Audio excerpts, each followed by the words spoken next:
यह है दोस्तों, जैसे कि हम जो आप देख रहे हैं कि लास्ट सीरीज है कोटा सुसाइड्स के ऊपर बात हो रही है, जिसमें हमने काफ़ी कुछ गहराई से और रूट कॉज पे बात कर रहे हैं ताकि ये सब चीज़ें जो हो रही हैं इसको रोका कैसे जा सके और इनको जड़ से कैसे समझा जा सके, ताकि ऐसी जो दुर्घटनाएं हैं, इतना बड़ा ह्यूमन लॉस ना हो। तो उसके लिए हमने काफ़ी एपिसोड्स पीछे आप देखेंगे तो कंटिन्यूस उस पर हैं, अलग अलग पॉइंट्स पे बात की गई है, अलग अलग मुद्दों पे हमने बात की है। तो अगर कोई इन चीज़ को गहराई से समझना चाहता है तो उसे पे पुराने एपिसोड्स जो भी हैं वो ज़्यादा 5-10 मिनट के एपिसोड्स हैं, तो आप आराम से उनको 1 घंटे के अंदर भी नहीं, आधे घंटे में ही सुन सकते हैं। क्योंकि इसमें हमने बात की है, रूट कॉज पे बात की है, कहाँ गड़बड़ हो रही है, क्या पेरेंट्स की गलती है या बच्चे की गलती है या सोसाइटी की है, किसकी गलती है और इसे कैसे हम रूट कॉज पे रोकें। तो हम शुरू से लेकर एंड तक उस पर बात कर रहे हैं। तो आज बात करना ज़रूरी है कि, और ये बहुत ही इंपॉर्टेंट है जो आज हम बात करने जा रहे हैं ना, और वो बात क्या है, पेरेंट्स, अंडरस्टैंडिंग ऑफ पेरेंट्स इसका नाम है, इस जो अपन बात कर रहे हैं इसमें। अंडरस्टैंडिंग ऑफ पेरेंट्स का मतलब ये है कि अगर पेरेंट्स जो हैं उनकी अंडरस्टैंडिंग क्या है, इनका मतलब है कि उनके लिए लाइफ में क्या मायने रखता है। सपोज एक चीज तो ये है कि उनकी लाइफ में पैसा, शोहरत, स्टेटस है ना, कंपैरिजन कि भाई दूसरे के बच्चे, हमारा बच्चा क्या कर रहा है, हमारा बच्चा कितना सैलरी उनसे ज्यादा उठा रहा है, दूसरों से, रिश्तेदारों से, उससे, राइट। और उनके लिए बस यही सब कुछ है, मतलब बच्चे को पढ़ाना और उनके लिए यही रिजल्ट है। अगर यही उनकी सोच है सपोज, तो ये बहुत ही खतरनाक सोच है, जो आज नहीं तो कल ऐसी घटनाएं होती ही रहेंगी फिर, है ना। क्योंकि यही सब रीजन है कि उनके प्रेशर में आकर के बच्चा स्टेप उठा लेता है, राइट। तो और एक दूसरी अंडरस्टैंडिंग है, हम बात कर रहे हैं एक दूसरी अंडरस्टैंडिंग क्या है, एक दूसरी अंडरस्टैंडिंग है जिसमें उन्होंने गहराई से समझा है पेरेंट्स ने कि एक्चुअल क्या है लाइफ, कहाँ जा रहे हैं, क्या एक्चुअल खुशी क्या है, क्या ये स्टेटस और ये जो पैसा है, ये जो दूसरों से कंपैरिजन है, क्या ये जीवन है, इससे बच्चे, उससे खुशी मिलती है, क्या इससे लोग खुश रहते हैं, क्या हम खुश हैं।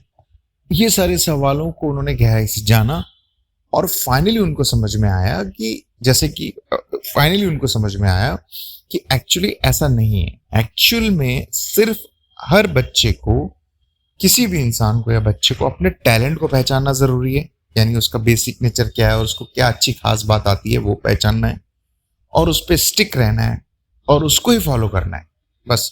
मतलब वो ये फॉलो करता जाएगा, जो उसे दिया है उसमें बेहतर होता जाएगा। तो ये सब चीजें तो बाय प्रोडक्ट ही आती हैं, और अगर ना भी आए तो कोई फर्क नहीं पड़ता है, राइट। जैसे कि जे कृष्ण मूर्ति है, उनका एक बहुत अच्छा शॉर्ट्स है, यूट्यूब पर आप डालेंगे, जिसमें उसका टाइटल है कि stuck on your talent, find your talent and stuck on it.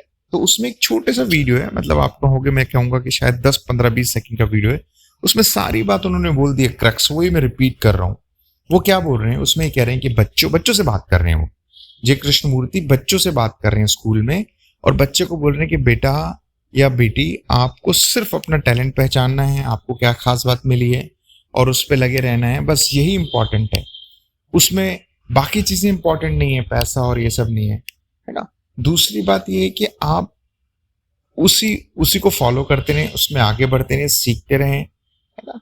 क्योंकि वो ये कहना चाह रहे हैं कि यही इंपॉर्टेंट है, राइट। क्योंकि यही चीज आपको खुश रख सकती है, आपको ग्रो करा सकती है।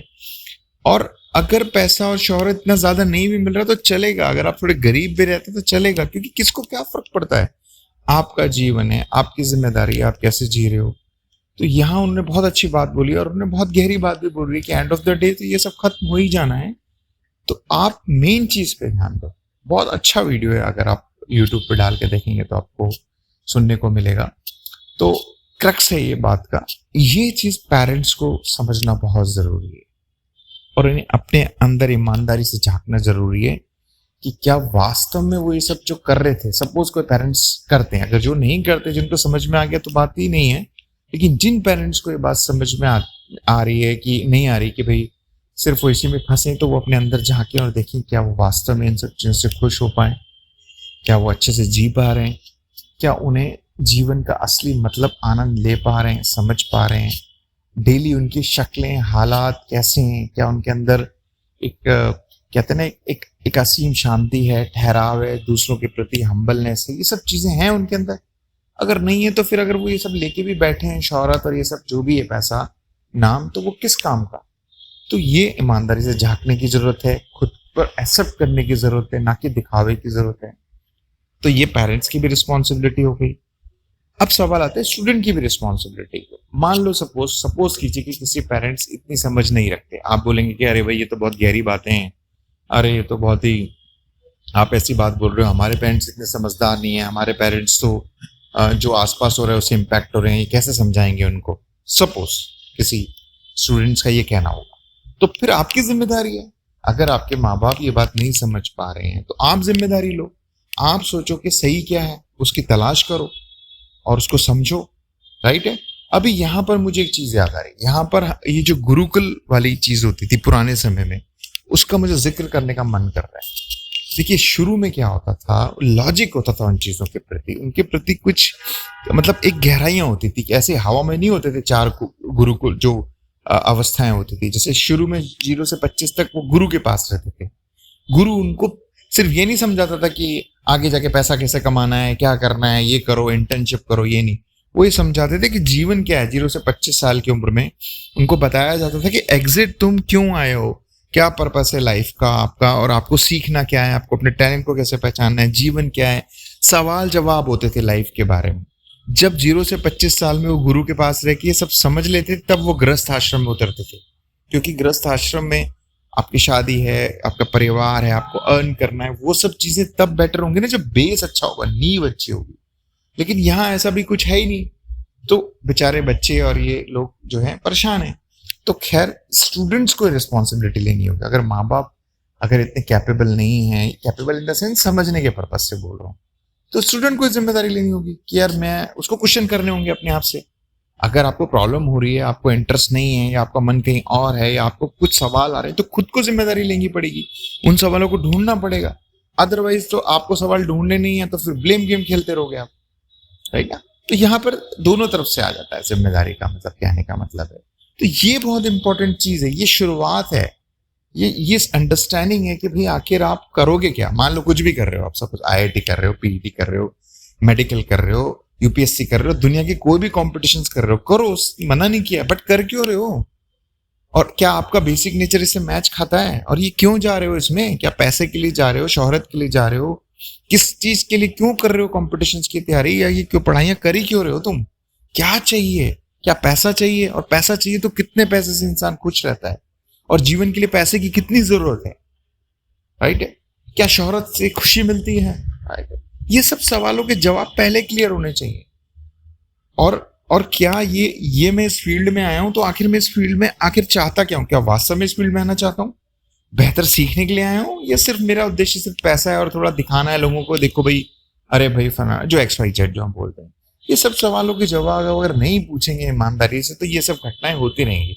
फिर कोई जिम्मेदार नहीं है, फिर तो आप ही जिम्मेदार हो, या तो बच्चे जिम्मेदार हैं या माँ बाप जिम्मेदार हैं, इसके अलावा और कौन जिम्मेदार है? क्योंकि क्या दूसरों पे ब्लेम गेम खेलना बहुत ईजी है, दूसरों पे उंगलियां उठाना बहुत आसान है।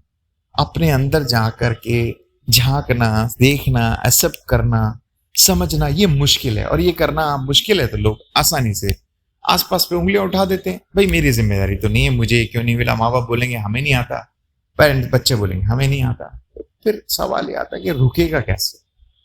फिर तो चलता रहेगा। ठीक है, फिर आपको ऐसी अगर चीजें चाहिए, ऐसा ही समाज चाहिए, ऐसी चीजें होती रहेंगी तो करते रहो। लेकिन सवाल ये कि कोई ये चाह रहा है कि नहीं मेरे बेटे के साथ ऐसा ना हो, मेरी बेटी के साथ ऐसा ना हो।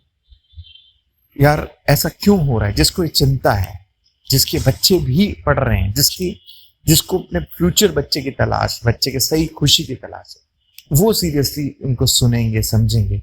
और जिनको नहीं फर्क पड़ता उनको तो सिर्फ ठीक है भाई, उनको क्या फर्क पड़ता, उनको तो कोई समझा भी नहीं सकता। और हम उन लोगों से बात भी नहीं कर रहे, जो लोग सीरियस हैं हम उनसे बात कर रहे हैं मोटा मोटा, ठीक है। तो चलिए खैर, सुनने के लिए शुक्रिया। हम आगे बात करेंगे और इसके बारे में। Thank you.